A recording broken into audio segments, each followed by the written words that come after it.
Hello there. So let's get on with Disgusting Dave and the flesh-eating maggots. Now actually I've found some really interesting videos. I don't know whether, but they're a bit disgusting and a bit gross, so I'm not sure if you want me to put them on the blog or not. There's one that is from a TV program, a kids TV program in the UK, and that's about how they use maggots in hospitals to eat dead flesh.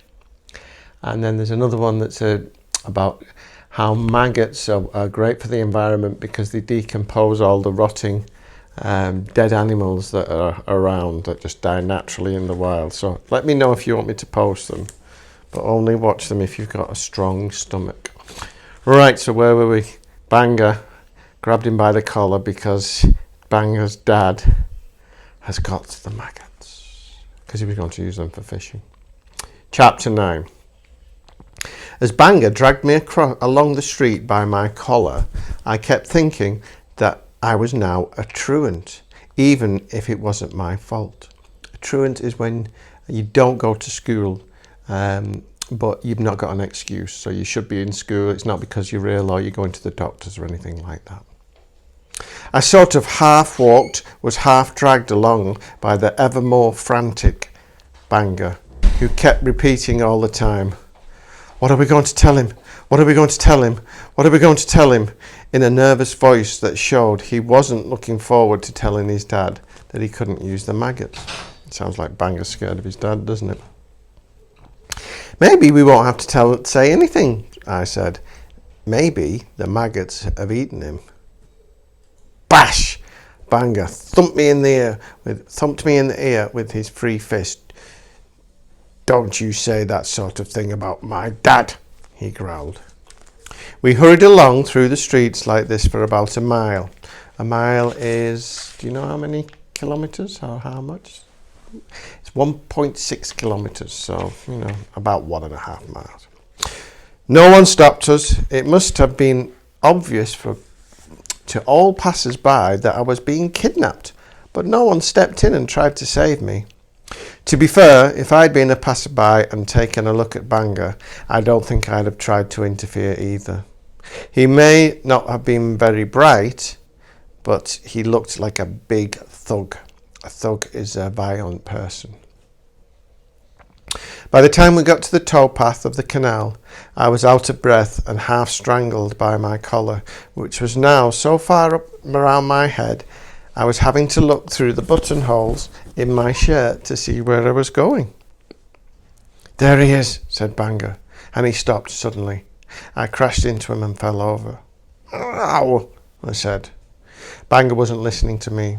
He was looking along the towpath to where Dad was standing, preparing his fishing gear. He looked terrified.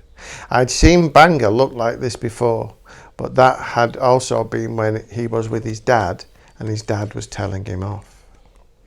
I suppose this is what these psychologists and psychiatrists mean when they say that bullies are to be pitied. Pitied means to feel sorry for. Bullies are to be pitied because they are people who are being bullied quite often. But to be honest, I don't pity Banger at all. He's too mean and scary for that. "What are we going to tell him?" said Banger in a frightened whisper for about the zillionth time. Now that I wasn't being bounced up and down the road so much, I could think.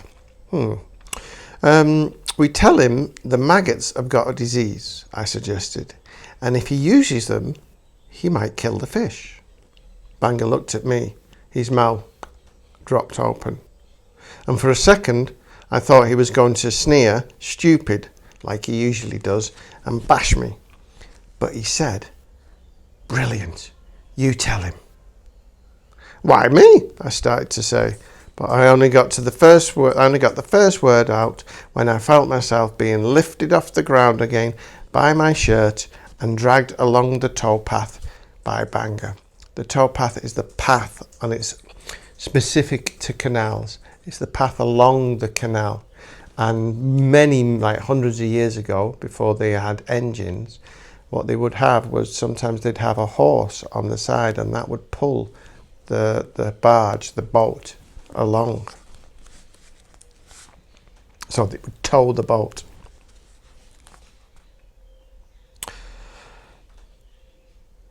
Why me? I said, blah, blah, blah, blah. Dragged along the towpath by a banger. Once again, my shirt came up and covered my face, so I couldn't see properly. Dad, he yells, don't use the maggots. I managed to get a look at Banger's dad through my buttonhole. He was standing looking at us with a puzzled expression on his face.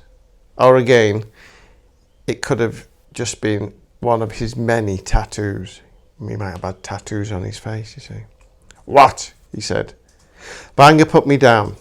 Now I could see that Mr. Bates was holding a plastic container with the maggots in and was just about to open it. Don't open those maggots, said Banger desperately. Why not? Said Mr. Bates, looking bewildered. Banger pushed me forward. Dickens here will tell you. Mr. Bates looked at me. I know you, he said. You're the boy who looks after my mum's dog. That's right, I swallowed. How is he? Very well, I said cautiously.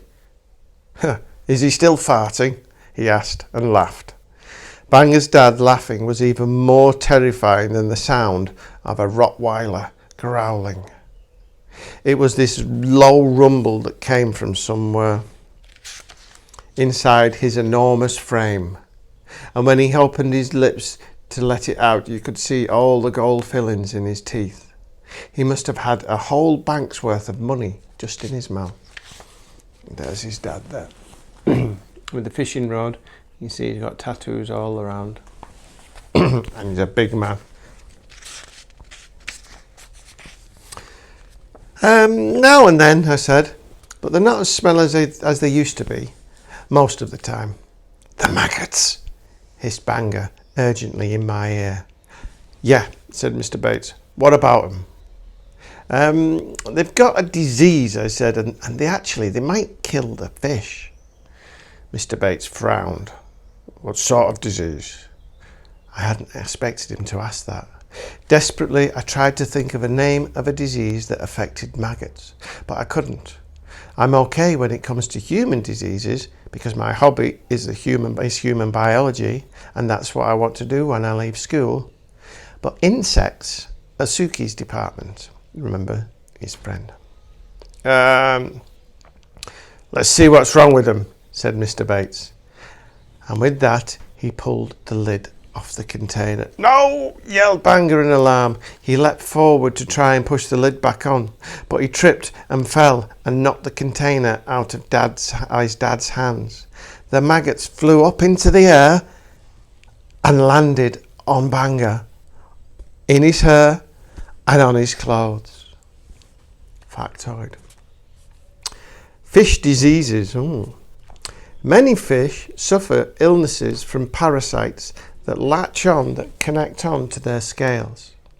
However, often there are smaller fish known as cleaner fish, and these will come and eat the parasites off the larger fish.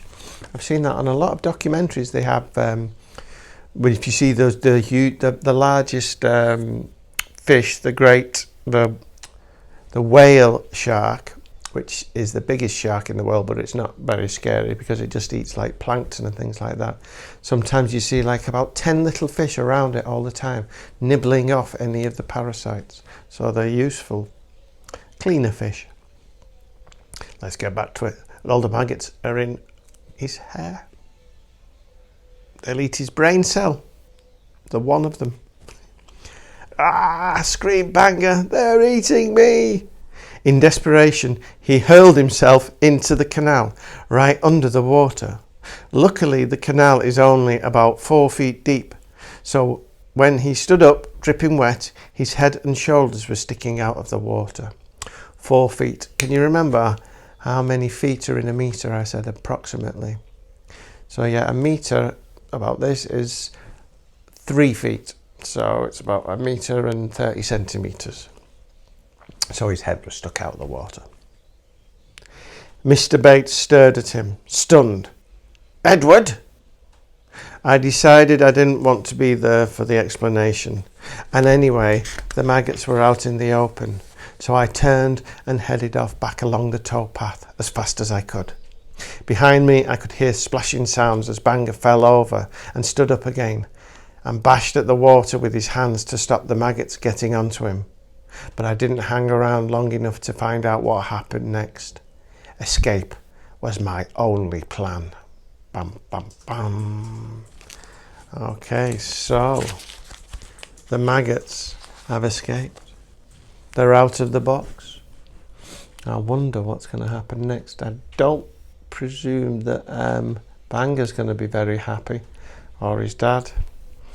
Well, let's see what happens tomorrow.